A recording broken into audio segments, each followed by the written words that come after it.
Bom, então vamos dar continuidade à leitura comentada aí do livro dos Proto-Austríacos da Menger, que eu estou fazendo a leitura comentada no canal. Dessa vez será o capítulo 6, que trata de Melchior Delfico. Então, sem mais delongas, roda a vinheta e vamos a ele.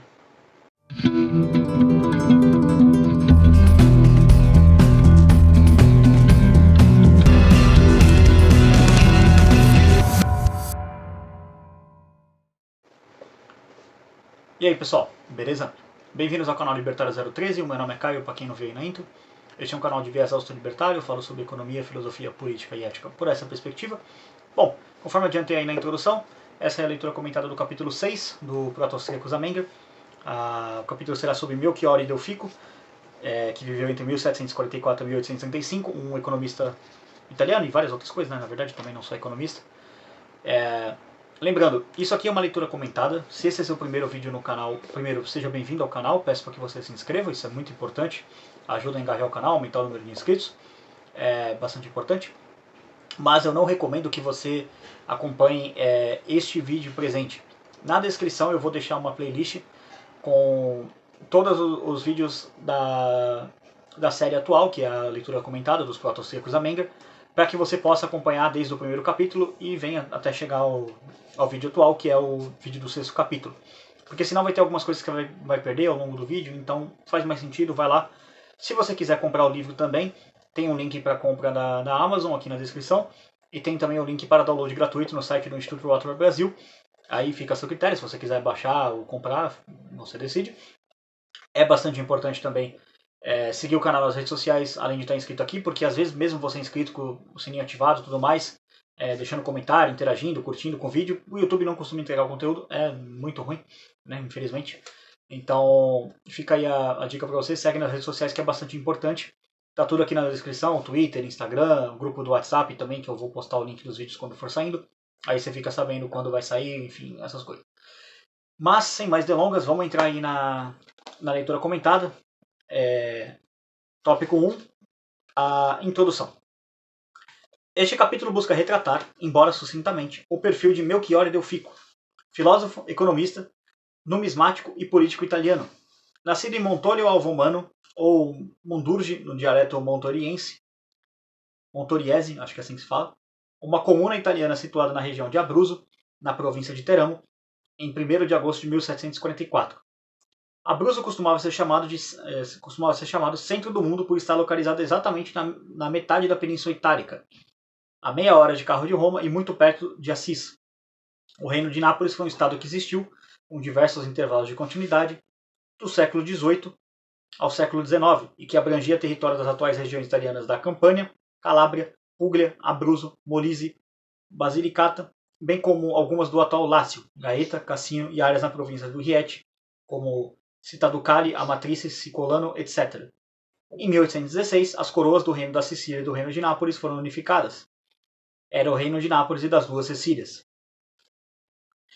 Foi educado em Nápoles e dedicou-se principalmente aos campos da jurisprudência e da economia política, publicando numerosas obras que exerceram forte influência prática na correção e extinção de muitos abusos praticados pelo Estado, na época sob o controle de príncipes e reis. Delfico, dentre os reformadores da segunda metade do século XVIII, foi um dos mais cosmopolitas e, ao mesmo tempo, mais provincianos. Durante sua primeira permanência em Nápoles, interrompida após 13 anos, em 1768, por causa de problemas de saúde, hemopítise, acho que é assim que se fala, o jovem intelectual de Abruzzo seguiu as lições, passando a página aqui, de Antônio Genovese e participou do grupo que se formava em torno da cadeira de abade, que de 1754 a 1769 foi o cerne do movimento reformador meridional. Essa escola era composta por Gregório de Philippis Delfico, 1801-1847, o conde de Lugano, Giuseppe Maria Galante, 1743-1806, Giuseppe Palmieri, 1721-1793, Domenico Grimaldi, 1735-1805, Gaetano Filangieri, 1752-1788, Francesco Maria Pagano, 1748-1799, e outros, e, segundo Gabriele Caletti, deu um choque benéfico na cultura napolitana e proporcionou, nos anos seguintes, um debate intenso e complexo sobre os problemas mais preeminentes do reino, sugerindo as linhas de uma possível renovação da sociedade que, muitas vezes, contrastavam com a política do governo dos Bourbon. É principalmente de sua releitura do Discurso sobre il vero fine delle lettere e delle scienze, discurso sobre o verdadeiro propósito da literatura e das ciências, de Genovese, considerado o manifesto do iluminismo italiano, obra que reivindica um uso prático do conhecimento, que Delfico amadureceu uma nova concepção da cultura e do papel do intelectual, cuja atividade é, nas palavras de Genovese e em outras de suas obras, mais prática do que teórica, e na convicção da necessidade de um engajamento político mais direto. Ele manifesta uma atitude anticúria e jurisdicional de influência giannoniana, Pietro Giannoni, herdado de Genovese, entre duas obras que adquiriram sua atividade do escritor, 1738, em defesa dos direitos do Reino de Nápoles sobre o território dos Benevento, desde 1077 sob domínio pontifício e sobre Ascoli Piceno, também anexada à igreja em 1266. Nas suas memórias, Delfico, que era maçom, denuncia tendências temporais de autoridade eclesiástica, criticando a jurisdição do pontífice sobre ambos os casos que, segundo ele, não teriam sido obtidos mediante legítimos direitos de soberania, mas por usurpação vergonhosa porque teriam sido produtos de dolo ou fraude. Bom, biografia de Delfico, tópico 2. O cavaleiro Melchiorre Delfico é justamente considerado o Nestor da literatura napolitana. Esse distinto autor de muitas obras de história e de uma variedade de assuntos interessantes combinava uma extensa educação com um conhecimento acuradíssimo e profundo de todos os aspectos que afetam sua terra. E possuía, em uma idade assim avançada, o mérito ainda mais raro de ser capaz de comunicar a experiência preciosa com uma amenidade de maneiras, uma facilidade e simplicidade de expressão que o tornam mais apreciado entre aqueles que o recebem. Assim, se refere a Delfico, o honorável viajante e membro da Society of Diettanti, Richard Capel Craven, 1779-1851. Melchiorre Delfico, nota 91. Devido à escassez de estudos biográficos acessíveis sobre esse autor, baseio-me para a seção no conteúdo disponível na Wikipédia, basicamente. Aqui o professor Biratan Giorgiori colocando uma nota. Nasceu no castelo feudal de Leognano, na província de Teramo, filho de Bernardo de Delfos, 1705-1774, e Margaret Civic. As origens de sua família remontam pelo menos ao século XVI, quando Pier Giovanni di Simarco, geralmente reconhecido como fundador da família, mudou seu sobrenome para Delfico e adotou o lema Itin posteros Delfica Laurus. Segundo alguns, entre os quais Luiz Savorini, o sobrenome original da família teria sido Civitella. No contexto da genealogia de sua família, o autor deve ser identificado como Melchiorre III, para distinguir de Melchiorre I, morto em 1689, e Melchiorre II, 1694-1738, que ocupou o posto de bispo de Muro Lucano na Basilicata. Perdeu a mãe em tenra idade, pelo que foi confiado primeiro ao clero e depois enviado a Nápoles para concluir os estudos, juntamente com seus irmãos Gian Filippo e Gian Berardino. Uma vez na capital do reino, teve a oportunidade de estudar com os mestres famosos tal como Antônio Genovese para as disciplinas de filosofia e economia, Gennaro Rossi para a literatura, Peter Ferrigno para o direito e Alessio Simarco Mazzocchi para a arqueologia. Em Nápoles, graduou-se em Utrecht Iuri, sei lá, acho que é assim que se fala, sob a direção de Gaetano Filangieri, e imediatamente elaborou diferentes memórias, termo comum na época, algo como aide memória em francês, para o governo. A frase latina em utroque juri significa algo como em um e outro direito, e era utilizado nas universidades europeias para designar os graduados em direito civil e direito canônico. Este título ainda é conferido pela Pontifícia Universidade Lateralense de Roma e por outras universidades da Europa, especialmente na Suíça e na Alemanha, e é uma expressão frequentemente usada em atos de bispo e clérigos. Na primeira parte de sua vida, dedicou-se sobretudo ao estudo da jurisprudência e economia política, escrevendo numerosos tratados que exerceram uma grande influência de melhoria e na eliminação de muitos abusos. Então,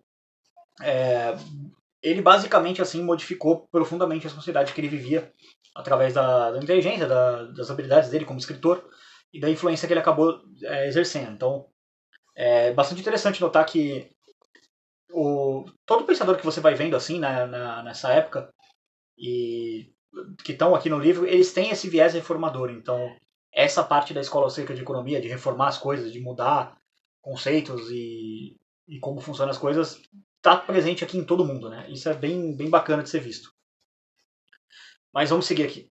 Com seu retorno, e juntamente com os irmãos da Teramo, iniciou-se um período muito importante na história da cidade e do reino de Nápoles.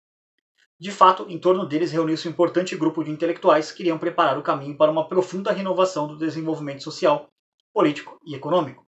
Este grupo inclui cientistas, escritores, engenheiros agrônomos e empresários, como Michelangelo Sinotti, Vincenzo Come, Fulgencio Lattanzi, Gianfrancesco Nardi, Berardo Quattrapelli, Alessio Turi e Antonio Noli, bem como Orazio Delfico, filho de seu irmão Gian Berardino, que foi aluno de Volta Spallanzani, e um outro sobrinho, Eugenio Michitelli, um arquiteto conhecido em todo o Abruzzo.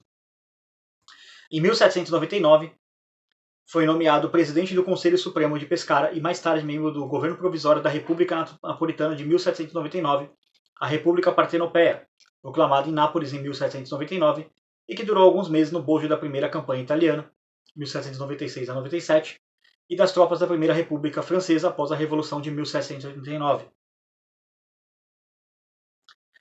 Com a queda da República Partenopea, foi exilado e passou 7 anos na República de San Marino, que em 1802 concedeu-lhe a cidadania. Delfico escreveu, então, Memoriae Historici della Repubblica de San Marino, Memórias Históricas da República de San Marino, a primeira história orgânica da antiga República.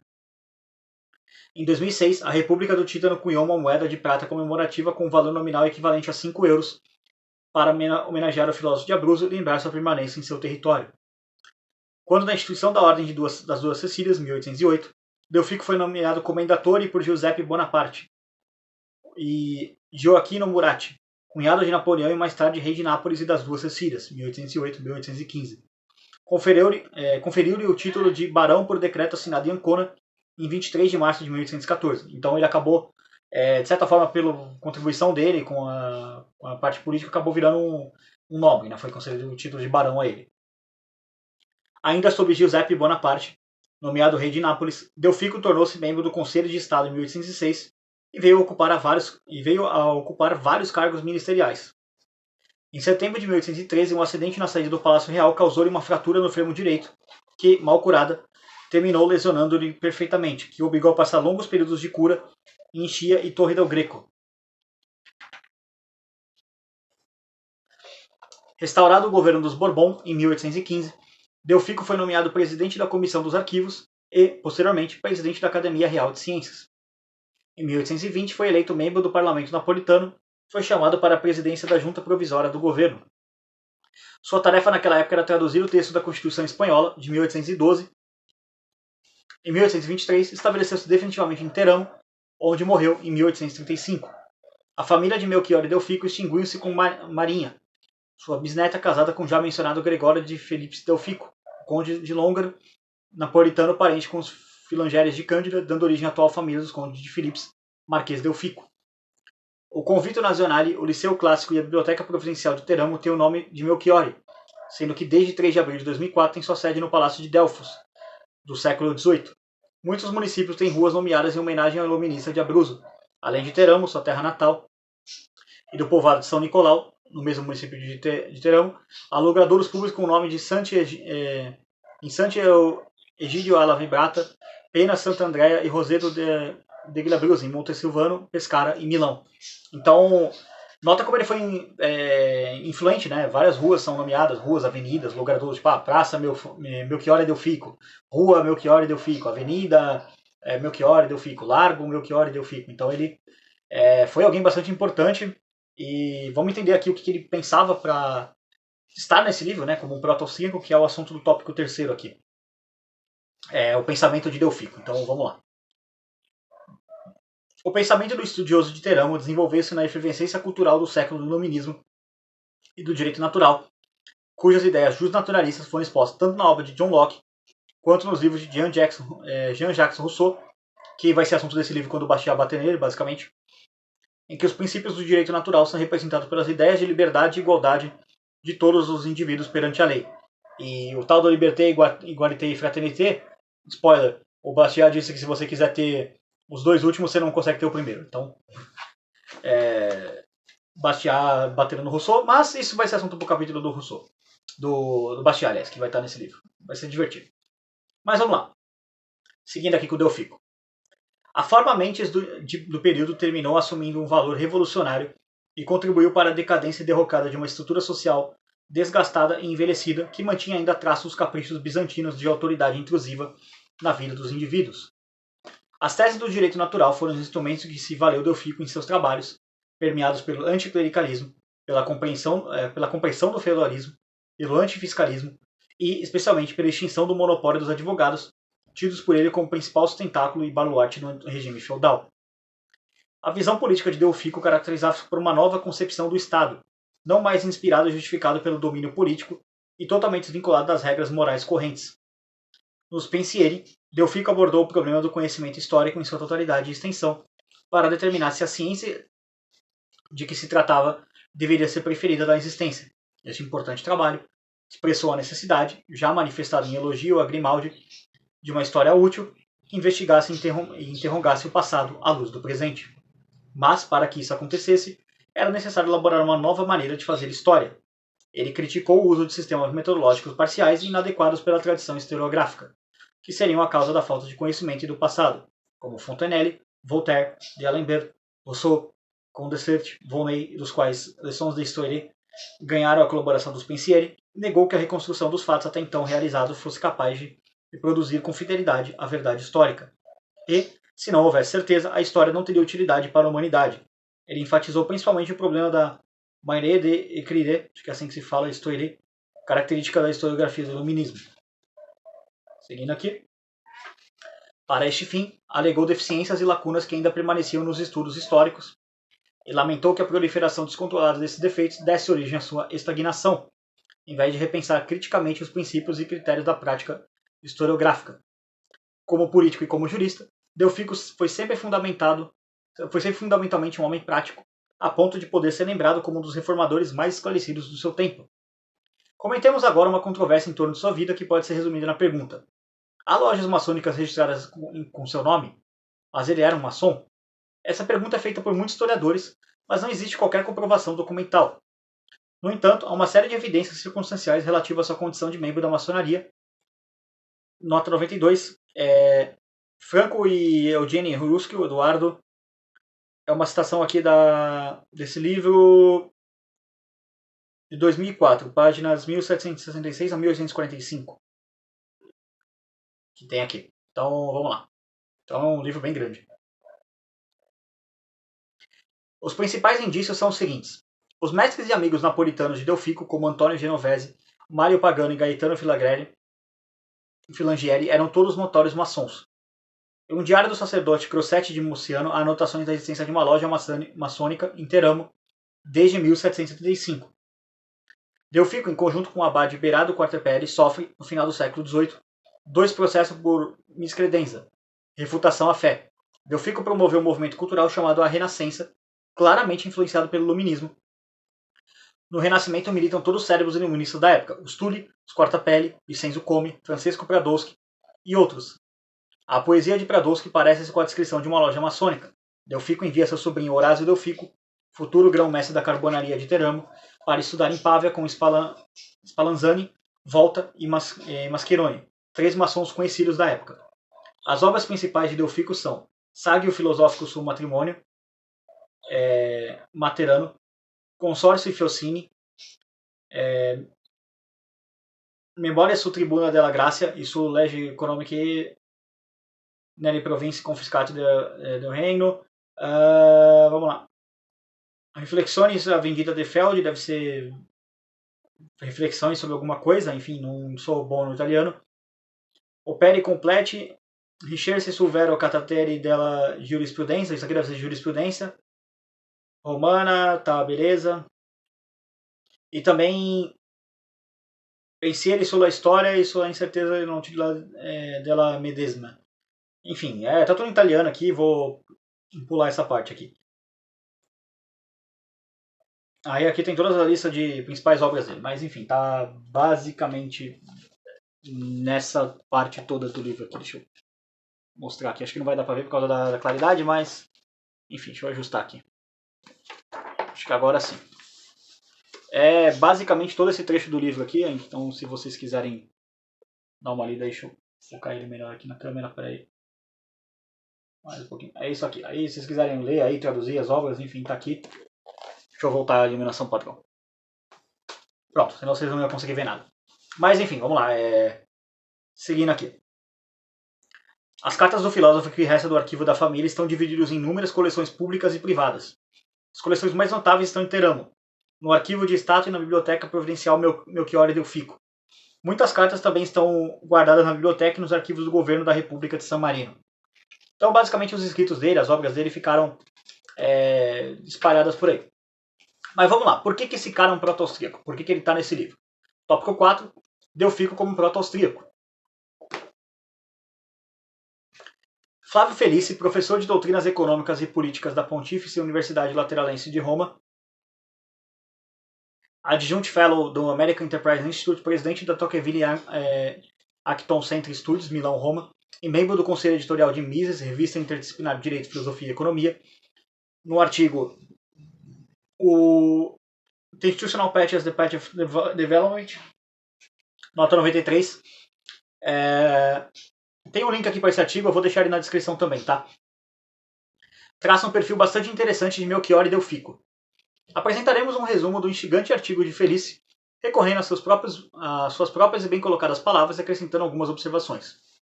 Escreve o professor Felice, citação dele.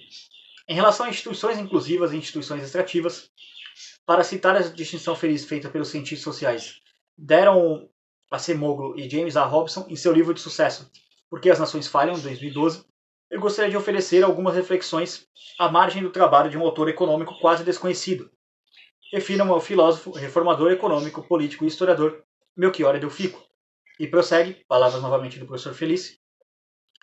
Vamos supor que, por extrativas, Acemoglu e Robson entendam instituições que implicam uma realidade social baseada na exploração da população e a criação de monopólios. Ao fazê-lo, eles reduzem os incentivos e a capacidade da maioria da população de tomar iniciativas econômicas. Por inclusivas, eles definem instituições que permitem incentivar e promover a participação da maioria da população em atividades econômicas e os talentos e habilidades de alavancagem, permitindo que as pessoas realizem seus projetos pessoais. Embora Melchior Delfico talvez não fosse uma figura de destaque no iluminismo napolitano, ele nos deixou algumas ideias interessantes. Em sua Memória sobre a Liberdade do Comércio, Memória sobre a Liberdade do Comércio, escrita em 1797, Delfico aborda a questão a partir de um pressuposto filosófico. A liberdade é uma condição natural e, portanto, segue-se que a conformidade com as leis da natureza é condição necessária para a realização da perfeição natural. Delfico visa apoiar a superioridade de uma economia livre comparada com um sistema econômico que está vinculado com um sistema feudal, em sua opinião sufocante e não natural. Resumindo, ele propôs instituições inclusivas, típicas de uma economia de mercado, contra as instituições extrativistas de uma economia feudal. Agora, voltando às palavras do professor Biratã.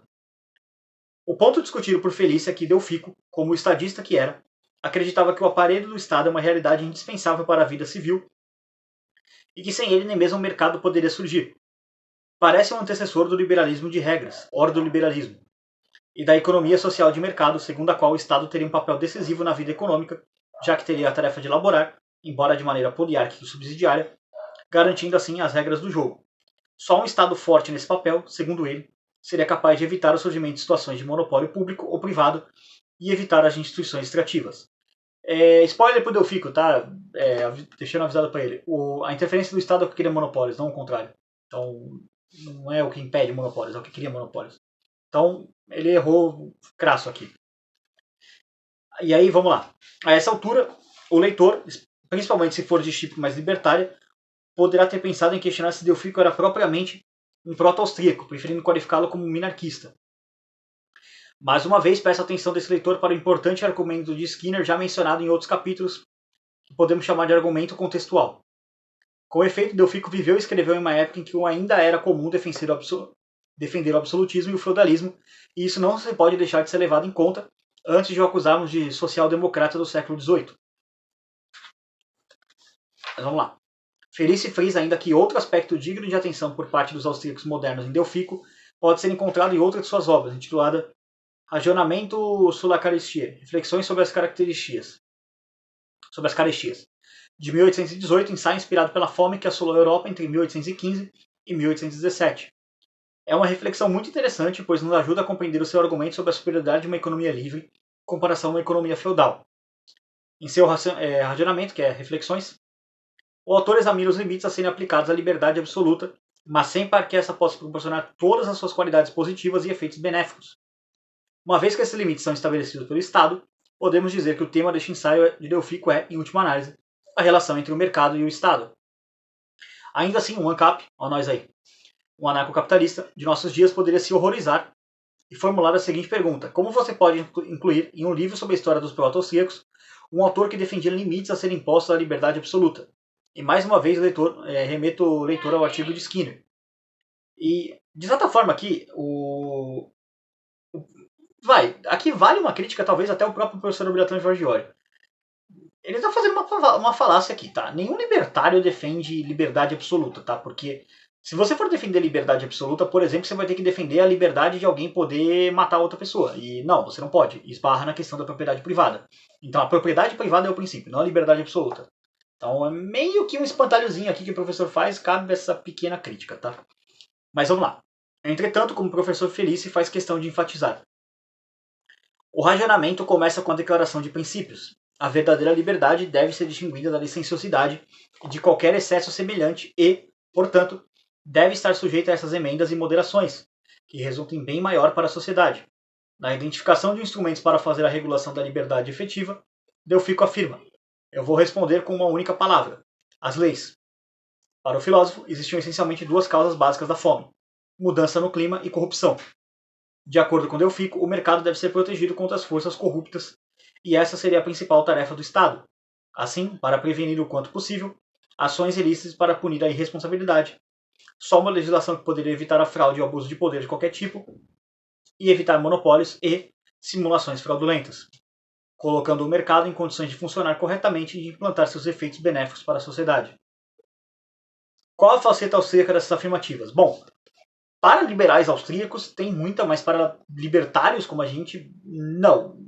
Não tem nada a ver com liberalismo isso aqui, com a escola austríaca, né? Pelo menos a vertente libertária da escola austríaca, porque ele coloca fraude e abuso de poder de qualquer tipo, mas a intervenção do Estado é uma fraude e um abuso de poder por si.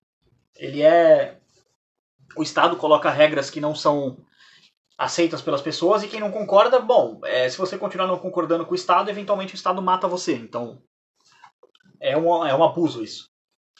Mas vamos lá, vamos seguir aqui. Bem, a lição de Delfico está totalmente focada na confiança em instituições inclusivas e na necessidade de que uma figura institucional seja preservada pelo Estado de Direito.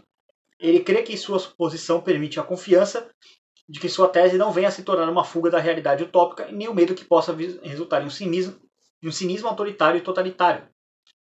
Isso o coloca, sem dúvida, longe dos defensores do laissez-faire, que pouco se importam com os dados históricos e é insensível ao fato que as instituições sociais fotografam as modalidades sedimentares na história, por meio do qual os homens ignorantes falíveis, ao longo dos séculos, tentaram resolver os importantes problemas de alocação de recursos escassos, de conquista, manutenção e transferência de poder e, em geral, de aquisição e distribuição do conhecimento. Austríaco? Sim, por que não? Se considerarmos que sempre houve e continuará havendo várias divergências entre os economistas austríacos, embora em muito menor número do que os pontos consensuais. Ele é muito mais um liberal austríaco, tá? Aqui. Não que um libertário austríaco, muito menos. Mas vamos lá. Por outro lado, tal confiança nas instituições torna igualmente distante de pessimistas sociais que negam às pessoas a capacidade de criar essas obras especiais que são chamadas de instituições inclusivas, marcadamente características de uma sociedade livre. Sejam elas políticas, jurídicas ou econômicas, todas contribuem conjuntamente para que a ignorância, a falibilidade, as contingências ditadas pela natureza humana como criaturas possam encontrar a liberdade, a criatividade, a originalidade e a responsabilidade que marcam, juntamente com suas limitações, a constituição física e moral de cada pessoa. Portanto, na obra de Delfico, as contingências e as limitações da pessoa humana não são superadas em virtude de um impulso utópico, de um iminente sol do futuro, ou de uma ideologia que prometa novos céus e uma nova terra nessa terra, e tampouco pela cega e veroz vontade e poder de um Leviatã. O professor Felice encerra seu artigo observando que no pensamento délfico, contingências e as limitações são consideradas como um antídoto contra a eterna tentação perfeccionista para confundir o reino dos homens com o reino celestial. Em contraste, a liberdade, a criatividade e a originalidade são tomadas como as características humanas que permitem nossa libertação, que é meramente contingente, através da promoção de instituições políticas, econômicas e culturais, superando nossas próprias limitações, o que, se orientado corretamente, resulta nos instrumentos, os únicos, de resto, capazes de aumentar nosso conhecimento, uma vez que só podemos aprender com nossos erros e com os erros dos outros. Há ainda outro inequívoco sinal de que o autor ora estudado foi um proto-austríaco que o professor Vincenzo Clemente encontra em Melchior e Delfico. Talvez ele seja o mais controverso desse livro, tá? Mas ainda assim tem coisas que dá para colocar ele sim como um proto-austríaco. Vamos ver mais algumas. Entre seus trabalhos inéditos há um breve relatório, provavelmente de 1806, da análise distinta das doganas. Bairro Frazione do Castelo de Serra Velha e um município de mesmo nome na área mais populosa da República de San Marino. Uma nota da edição aqui. Internas que incorpora a teoria econômica conhecida para defender a abolição das alfândegas, uma vez que estas, além de prejudicarem o comércio, as indústrias e o bem-estar do povo, dão origem a comportamentos prepotentes e corruptos por parte dos funcionários dos órgãos aduaneiros, dilapidando, além disso, o erário e provocando a necessidade de maiores tarifas de importações no futuro. Esse trabalho, segundo Clemente, teria obtido êxito com a promulgação da Lei de 16 de maio de 1810. Ainda neste mesmo período, por volta de 1809, escreveu um relatório inédito para a sociedade real elaborado no clima de promoção dos recursos, especialmente os territórios agrícolas do reino, para o projeto de estabelecer em suas províncias um incentivo para empresas, pois Delfico havia sido encarregado anteriormente, por conta de sua experiência das chamadas sociedades patrióticas, a executá-lo nas 3 províncias de Abruzzo em 1788 e 89, nesse período. Em parte, em decorrência desses documentos, teriam sido fundadas em todas as províncias do reino as sociedades da agricultura, decreto de 16 de fevereiro e estatuto de 15 de agosto de 1810, centros, ao mesmo tempo, da chamada Revolução Agrária no Mezzogiorno e da inteligência política burguesa daquele início de século. Outra posição sua pode ser considerada, dentro dos padrões culturais da época, como extremamente até radicalmente libertária. Em 1829, em Della Preferenza di Sessi, uma carta publicada e dirigida à condessa Chiara Siamonete Muciarelli, Delfico manifesta sua posição acerca da igualdade de sexos, em que incorpora os temas da condição e da emancipação da mulher, abordado em sua juventude um ensaio filosófico sobre o casamento, intitulado Saggio Filosófico sobre o Matrimônio. Em maio de 1822, Delfico volta para Teramo, mas no outono seguinte vai para Nápoles, onde permaneceu por vários meses, até a primavera de 1823, quando deixou a capital para nunca mais voltar. Na capital de Abruzzo, onde passou o resto de sua vida, o velho escritor continuou a estudar e a escrever. Entre as obras desses anos, algumas das quais ainda não publicadas e outras inacabadas ou apenas esboçadas fragmentadas, importa mencionar da importância, até em italiano, vou ler direto em português aqui, da importância da memória preceder o conhecimento fisiológico no estudo da filosofia intelectual, de 1823, então já 12 anos próximo da morte dele, em que reitera a sua concepção materialista do conhecimento e entende a razão como uma ferramenta crítica e operante, mas que não deve, todavia, obstinar-se em investigar a essência das coisas e tudo o que não se pode realmente saber, mas preocupar-se com coisas fúteis e necessárias para o bem-estar e a felicidade da humanidade. Há também seus escritos sobre numismática, eita, palavra difícil, publicados em Teramo por Ubaldo Anguieletti em 1824, com o título da antiga numismática da cidade de Atri no Piceno, com um discurso preliminar sobre as origens itálicas. Meu Deus do céu, que título grande. Empenhou-se ainda em 2 artigos, Zona Franca e Pescara, de 1823, e breve menção sobre o projeto de um porto a ser construído na foz do rio Pescara, de 1825, com o objetivo de revitalizar as atividades produtivas naquela área ainda subdesenvolvida do reino. O fator decisivo parece-lhe o renascimento do comércio, considerado a única fonte inesgotável de riqueza e prosperidade das províncias. Isso aqui nesse aspecto ele é bem libertário mesmo, né? Porque o comércio é realmente uma fonte inesgotável de riqueza. Mas não sem criar primeiro as condições necessárias para facilitá-lo. Perfeitamente. O comércio só gera riqueza se ele for desimpedido.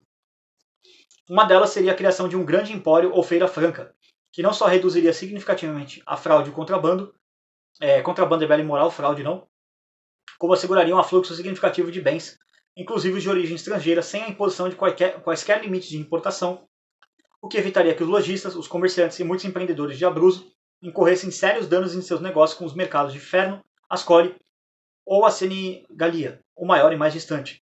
Tudo isso só teria um impacto positivo sobre o comércio de modo que pudesse finalmente desenvolver-se, aumentar o capital social e criar novas atividades econômicas, ou melhorar e aperfeiçoar as já existentes. A criação de um porto moderno na foz do rio Pescara é o tema de reflexão que conduz o breve seno. A ideia de que o mar vai separar unas nações entre si, permitindo a comunicação ilimitada entre os povos. Essa era a visão do escritor de Teramo para apoiar a utilidade que a criação de um porto seguro para os marinheiros traria para o aumento do comércio e desenvolvimento econômico em geral. A escolha do porto de Pescara como central se justificaria pelo fato de ter a cidade do Adriático, o rio com a foz mais larga, e de ser o ponto central da costa dos Abruzzi, encruzilhadas de 3 estradas principais, uma direta para Nápoles, outra no litoral, na direção do Estado Pontífice e a terceira para as províncias do sul. Não só isso, mas também seria o único porto com uma cidade fortificada que asseguraria a segurança do transporte e o armazenamento de mercadorias. Assim, o porto de Pescara poderia recuperar a importância que teve em uma época que era conhecido pelo nome de Ostia Terni, e os imperadores romanos tinham construído as 3 estradas, Cláudia, Flamínia e Frentana, para facilitar o comércio. E caminhando para o encerramento aqui, vamos para o tópico 5, conclusões. Delfico, ao crivo de diversos pontos de vista, a meu ver, pode e deve ser considerado um verdadeiro precursor de alguns insights austríacos, como vimos na sessão anterior. Um fato particular chama a atenção. Sua defesa da igualdade entre os sexos antecedeu em muitos anos aquele que é considerado o pensador pioneiro nesse tema, John Stuart Mill, 1806-1873, um dos economistas e liberais utilitaristas mais importantes do classicismo britânico e que publicou, possivelmente com sua mulher Harriet Taylor, 1807-1858, um ensaio a sujeição das mulheres defendendo argumentos em favor da igualdade entre os sexos. Outro interessante na obra de Delfico, o de algumas críticas ao famoso pensador florentino Maquiavel, é abordado por Gabriele Carletti em outro artigo. Delfico, segundo Carletti, lê Maquiavel expondo alguns dos preconceitos que se formaram sob sua autoridade poderosa e debruçando-se sobre algumas ideias do pensador florentino menos favoráveis para o progresso do direito político, sem deixar de lado que uma parcela de sua verdade ainda poderia ser útil para a sociedade. A partir dessa comparação, emergem diferenças mais ou menos pronunciadas, bem como julgamentos críticos, mas também avaliações de afinidade, demonstrando a admiração que Delfico nutria por Maquiavel. Assim, coexistem e alternam nas Osservazioni duas atitudes opostas. De um lado, uma avaliação do pensamento historicista maquiavélico, considerado em relação ao seu tempo e como sua expressão, já sugeriram os escritos de Hegel e Fichte, mas de que, no entanto, Delfico dificilmente teve conhecimento. Bem naqueles mais familiares com ele, Cuoco e Ridolfi, e, de outro, a tendência de tentar reconduzi-lo para a época atual, para depois julgá-lo com base em suas próprias experiências e crenças. Maquiavel é, para Delfos, um homem de seu tempo, a partir do qual o espírito recebe impressões e assume caráter. Para o então idoso iluminista, um defensor da superioridade dos modernos sobre os antigos, a época entre os séculos XV e XVI foi repleta de atrocidades e de crimes de fraude, corrupção e delitos políticos. Nele, tudo parecia problemático, polêmico, discutível e sua filosofia estava enferrujada e podre, e os métodos de pesquisa escassos e imperfeitos, tanto que seu talento teria sido o de se relacionar com a veneração e com a compaixão. Porém, Delfico fez questão de enfatizar o realismo político e a aderência à realidade do florentino.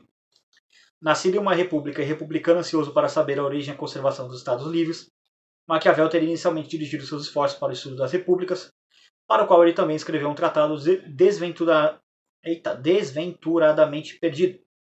Mais provável é que Delfico tenha sido levado a acreditar na existência de um tratado das repúblicas a partir da afirmativa de Maquiavel contida no capítulo 2 do Príncipe. Não cogitarei aqui das repúblicas porque delas tratarei longamente em outra oportunidade. Depois de colocar o pensamento maquiavélico em seu tempo, Delfico o avalia em função das necessidades do século XIX. Seu principal objetivo é erradicar o viés político que, em sua concepção, contribua para impedir qualquer progresso socioeconômico do país. Essa intenção transparece desde as primeiras páginas do Osservazioni, quando Delfico centra-se na questão religiosa, na concepção religiosa de Maquiavel. Passando ao largo dos aspectos problemáticos que o tema da religião assume na obra do Florentino, ele leva em consideração o julgamento sobre o cristianismo e reprova Maquiavel por ter confundido a própria religião, a sua doutrina e seus princípios com base na fraternidade humana e nos mais nobres sentimentos, bem como com a igreja como uma instituição política. Se ao menos ele tivesse separado a política da religião, estaria certamente mais próximo da verdade, porque tinha entendido, como expressa em discurso, que foi a conduta política da Cúria Romana a verdadeira causa da ruína dos estados.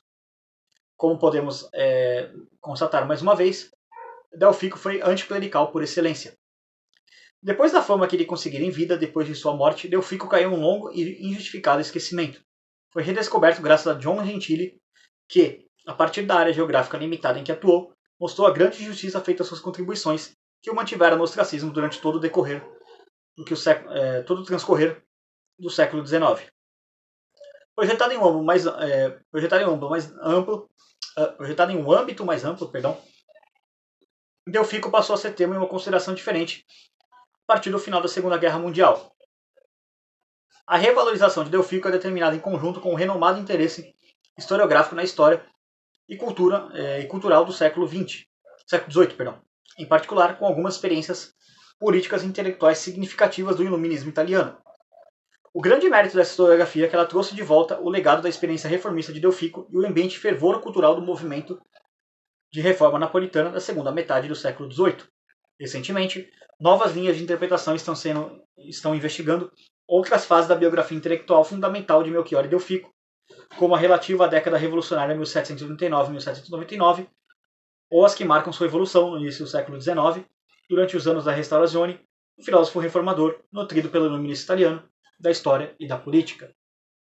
Passou os últimos anos de sua vida continuando a cultivar seus interesses intelectuais. A este período pertencem seus estudos sobre a ciência médica, testemunhados por várias páginas, ainda não publicadas, preservados no fundo délfico da Biblioteca Providencial de Teoramo, e alguns manuscritos, incluindo um intitulado Sobre as Antigas Fronteiras do Reino, e outro titulado Sobre a Origem e Progresso das Sociedades Civis, enviado ao Marquês Luiz Dragonetti, que pediu que fosse publicado, mas em vão porque seu autor tinha a intenção de revê-lo. Em 1832, ele recebe a visita de Fernando II em viagem do soberano às regiões do reino e é premiado no ano seguinte com o título de Comendador da Ordem de Francisco I. Morreu em 21 de junho de 1835, na capital de Abruzzo. Eis, enfim, o perfil de Melchiorre Delfico, filósofo, economista e reformista, homem de múltiplas facetas, como era comum naquele tempo. Um humanista e intelectual de respeito em vários sentidos, um precursor de diversos insights da escola austríaca. Bom, esse capítulo aqui é mais curtinho, né, porque o Delfico tem pouca coisa sobre ele. Então o próximo capítulo vai ser sobre Jean-Baptiste Say. Esse capítulo vai ser grande, então eu dividi ele em 3 partes, para poder falar melhor e não ficar tão grande assim. Mas assim, sobre o Delfico, falando de maneira geral, talvez ele seja o menos proto-austríaco de todos esses proto-austríacos aqui. Quando o professor coloca ali que ele seria um social-democrata do século XVIII, sim, ele fazia bastante concessões ao Estado, bem mais concessões do que muitos do que estão aqui no livro, bem menos concessões, por exemplo, do que o Bastiat, que vai ser o assunto do capítulo 8, né? Que era um cara bem mais radical, e é mais ou menos ali um contemporâneo dele, né? Porque ele vive entre 1801 e 1850, então durante algum tempo o Delfico esteve vivo enquanto o Bastiat estava vivo, e o Bastiat morre muito novo, né? Por causa da doença dele. Então, talvez o mais polêmico aqui, eu não sei se eu concordo totalmente com o Locke, ele como um proto-austríaco. É defensor da igualdade de sexo entre homens e mulheres. Tá, beleza, a gente libertário defende isso, mas em que sentido? De igualdade de direito à propriedade privada, não necessariamente do direito positivado como é hoje, mas talvez ele seja o mais polêmico de todos. Deixa aí nos comentários, você acha justo colocar ele não como um proto-austríaco? Você concorda com a colocação do professor de colocar ele nesse livro? Acha que vale, não vale? Eu, particularmente, acho que ele ainda assim dá para colocar ele como um proto-austríaco, mas ele é o menos proto-austríaco de todos do livro aqui. Deixa sua opinião aí nos comentários, importante.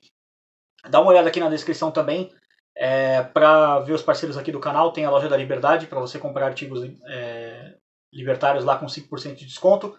É do Mauro é libertário, parceiro meu aí do canal. Então junto há bastante tempo aí também. Tem também o link do WhatsApp do Nathan, da Make Easy English, se você estiver precisando melhorar seu inglês. O melhor lugar é a Make Easy English. Você pode contratar o Nathan e dizendo que veio pelo Libertário 013. Você garante o desconto, só clicar no link do WhatsApp, vai direto pro WhatsApp dele, só trocar uma ideia lá. E tem também o link da Ana, que é a minha designer de thumbs, tá? E o WhatsApp dela aqui também, na descrição. Se você quiser contratar thumbs tão bonitas quanto as minhas, só falar com ela. E se você quiser dar uma olhada no que ela pode fazer em questão de artes para o Instagram, cara, o meu Instagram é literalmente um grande portfólio do trabalho dela. É só ir lá, dar uma olhada, ver todas as artes que estão lá, de posts de vídeos do canal. Todas foram ela que fez, então pode dar uma olhada lá. E se você gostar, o link do WhatsApp dela está aí na descrição. Muito competente, manda muito bem no trabalho. E é isso. Agradeço a todo mundo que assistiu o vídeo. Se inscrevam, comentem, compartilhem. Isso é muito importante, ajuda a engajar o canal. Considere apoiar financeiramente também. Os meios estão aqui na descrição. Por esse vídeo é isso. Tchau, tchau.